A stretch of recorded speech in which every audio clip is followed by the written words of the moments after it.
விஜய் காங்கிரசுடைய சப்போர்ட்டை பெற்றுக் கொள்ளுகிறார், அதை அனுபவிக்கிறார். அதுக்கு பிரதிபலனா அவங்க எம்எல்ஏக்கள் 5 பேர்ல 2 பேருக்கு அமைச்சர் பதவி கொடுத்துட்டா, அதோட முடிஞ்சது.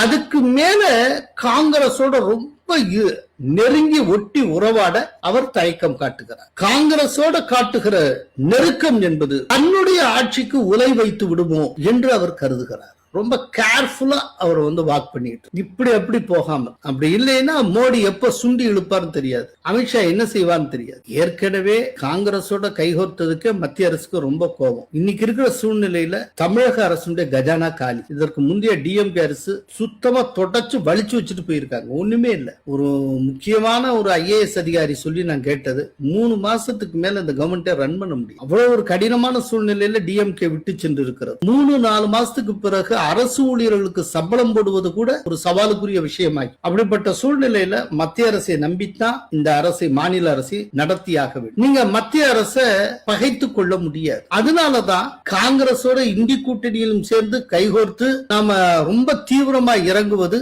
மத்திய அரசின் கோபத்தை அதிகமாக்கி விடும் அப்படின்னு பயந்துதான் இந்தி கூட்டணிக்குள் தாவேகா காலடி எடுத்து வைக்கும். இது ஆட்சியை பாதுகாத்துக் கொள்வதற்காக மட்டுமல்ல, அவர் தன்னையும் பாதுகாத்துக் கொள்வதற்காக. ஏன்னா அவர் மேல வழக்கு இருக்கு. விஜய் மீதான அத்தனை வழக்குகளும் மத்திய அரசின் துறைகள் தொடுத்திருக்கக்கூடிய வழக்கு.